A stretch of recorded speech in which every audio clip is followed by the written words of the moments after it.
Assalamualaikum warahmatullahi wabarakatuh. Innalhamdalillah nahmaduhu wa nasta'inuhu wa nastaghfiruh wa na'udzu billahi min syururi anfusina wa min sayyiati a'malina. May yahdihillahu fala mudhillalah wa may yudlilhu fala hadiyalah. Asyhadu an la ilaha illallah wa asyhadu anna Muhammadan abduhu wa rasuluh la nabiyya wa la rasulahu ba'dah. Alhamdulillah, segala puji hanya milik Allah, Tuhan semesta alam yang telah menciptakan manusia berpasang-pasangan. Salawat serta salam semoga tetap tercurahkan limpah kepada junjungan kita Nabi Allah Muhammad SAW, yang mana kita nantikan syafaatnya di hari akhir nanti. Saya rasa mukadimah tidak perlu panjang-panjang ya. Langsung saja pada kesempatan kali ini saya akan menyampaikan sebuah kisah yang saya beri judul Pemuda dan Sebuah Terong.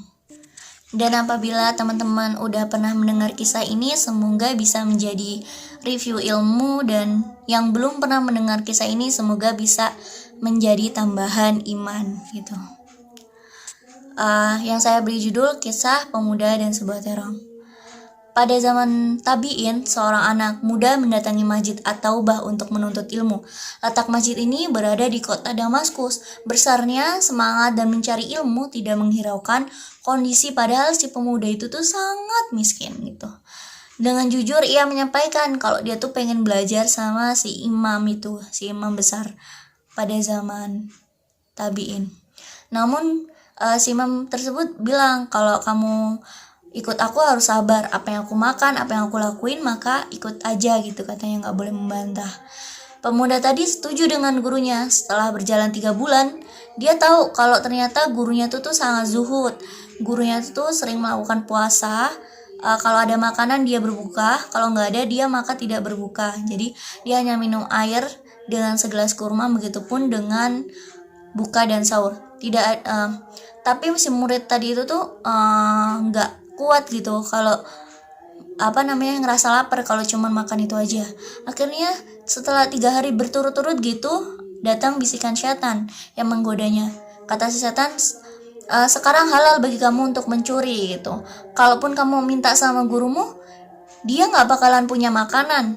Kalaupun kamu minta sama orang, kata si setan, guru kamu gak bakalan ngizinin kamu buat minta-minta. Karena begitu laparnya, pemuda itu akhirnya tergerak mengikuti ajakan bisikan setan. Dia naik ke masjid, dinding masjid. Saat itu dinding masjid berdempetan dengan rumah-rumah. Ia melihat isi rumah pertama dari atas dinding belakang ada beberapa wanita yang auratnya tuh terbuka. Ia langsung mengalihkan pandangannya, kemudian berjalan hati-hati menuju rumah sebelahnya. Dari balik papan rumah kedua itu, ia menutup atap belakang dari rumahnya, jadi ia tidak melihat apa-apa gitu. Tapi ia di rumah kedua itu mencium bau masakan gitu, kayak enak gitu. Tak kuat imannya gitu, maksudnya pengen banget saking laparnya. Dia akhirnya masuk rumah tersebut. Dilihat ada panci yang berisi 2 terong. Akhirnya dia mengambil 1 terong itu dan memasukkannya ke mulut. Tetapi waktu dia mau makan terong itu, dia kayak sadar gitu, oh ya ini bisikan setan gitu, kata si pemuda. Terus akhirnya si pemuda memuntahkan makanannya sebelum masuk tenggorokan. Akhirnya dia bertaubat dan membuang terong tersebut gitu. Dan pemuda bilang, subhanallah, setan berhasil menggoda saya dengan 3 dosa sekaligus. Yang pertama, masuk ke rumah orang gak pakai izin. Yang kedua, mencuri dengan mengambil barang orang lain. Ketiga, saya telah makan dari makanan yang haram, kata pemuda. Tidak mungkin Allah membuat saya mati kelaparan karena meninggalkan yang haram. Karena Nabi mengatakan, siapa yang meninggalkan suatu karena Allah, maka dia akan dapat ganti yang lebih baik. Akhirnya segera setelah itu ia keluarkan makanan yang belum ditelan tadi kan, dan dibuang ke lantai. Ia tidak jadi memakannya, lalu ia langsung kembali ke masjid. Di sana masih ada kajian ilmu gitu. Pemuda tersebut ikut di dalamnya, tapi sama sekali tidak bisa menangkap isi kajian karena kondisinya sangat lapar banget. Setelah kajian usai, semua peserta kan bubar itu. Terus akhirnya gurunya memanggil pemuda tersebut kayak gini, "Hai pemuda, sinilah," kayak gitu kan. Akhirnya datanglah salah seorang wanita menuju gurunya. Terjadi pembincangan sejenak. Tak lama gurunya memanggil pemuda itu. "Jadi, kemarilah muridku," kata si guru gitu. Gurunya bertanya kepadanya, "Apa kau sudah menikah?" Terus pemuda jawab, "Belum." Kata muridnya, "Apa kau ingin menikah?" Kata si imam gitu. Terus pemuda itu tidak menjawab. Ditanya sampai 3 kali, ia tidak menjawab. Kemudian pemuda itu berkata, "Wahai guru, saya hidup dalam keadaan miskin, dan makan pun tergantung dari apa yang Anda makan. Kalau saya menikah, maka dari mana saya akan memberi makan istri saya?" Tapi si guru kayak nggak menghiraukan perkataan si pemuda tersebut gitu. Lantas ia berkata, di situ ada wanita telah habis masa idahnya dan telah ditinggal dari suaminya sebelum dengan pokoknya suaminya perempuan tadi itu meninggal gitu, dan udah habis masa idahnya, terus dia ingin menikah gitu. Terus jadi kata si gurunya, "Saya harap kamu menikah dengannya. Aku rasa kamu cocok dengannya," gitu kata gurunya. Karena guru meyakinkan keseriusan kepada muridnya itu, pemuda itu memberi jawaban setuju, tak terkecuali kepada wanita yang meminta dicarikan jodoh gitu. Terus habis itu akhirnya digelarlah persiapan untuk akad nikah. Dipanggil 2 wali perempuan dan beberapa saksi dari warga sekitar. Akad pun berjalan dengan lancar. Di situ udah menikah akhirnya.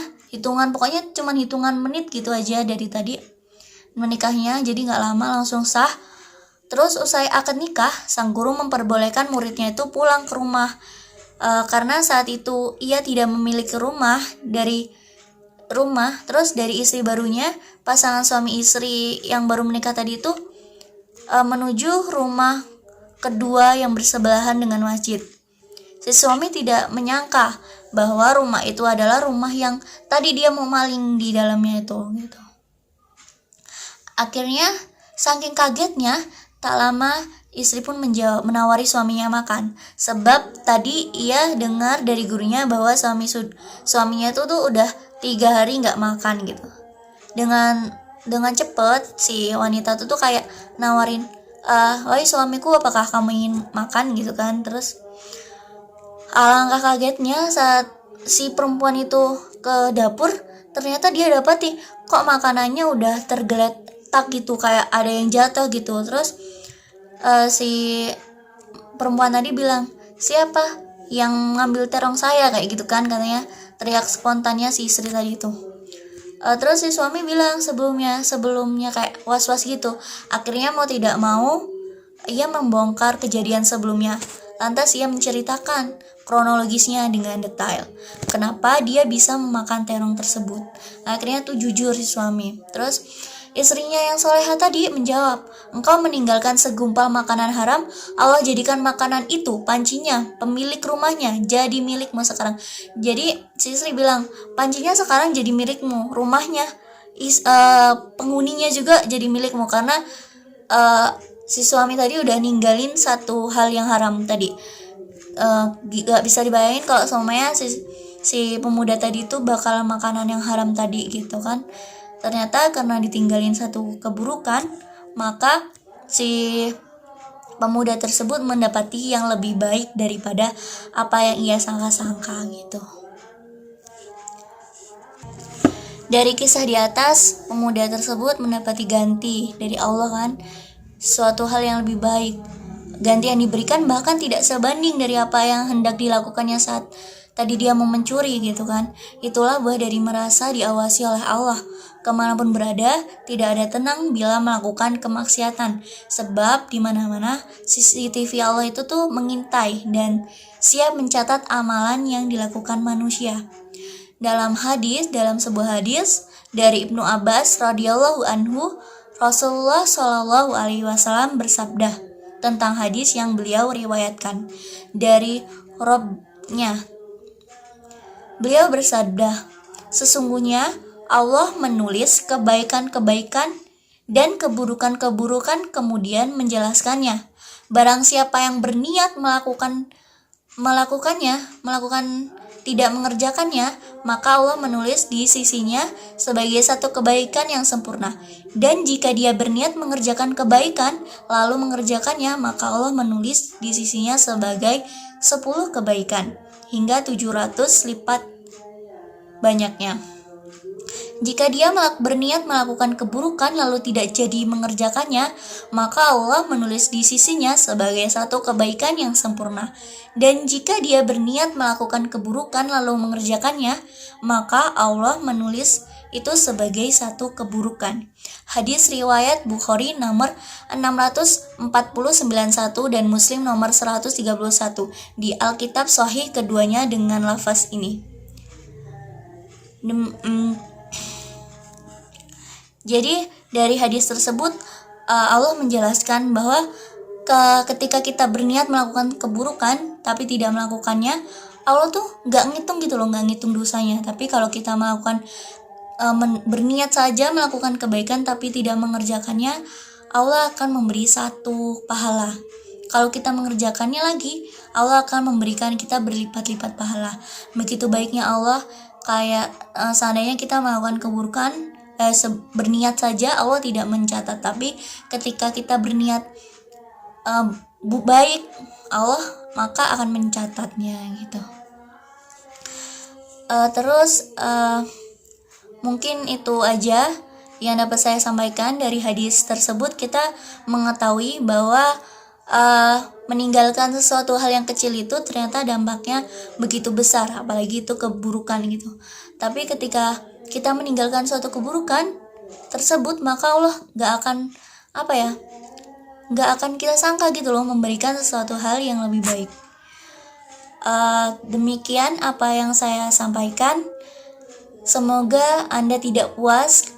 Kurang lebihnya saya mohon maaf. Minum sirup dengan selasih. Cukup sekian dan terima kasih. Billahi taufiq wal hidayah. Nun wal qalami wa ma yasturun fastabiqul khairat. Wassalamualaikum warahmatullahi wabarakatuh.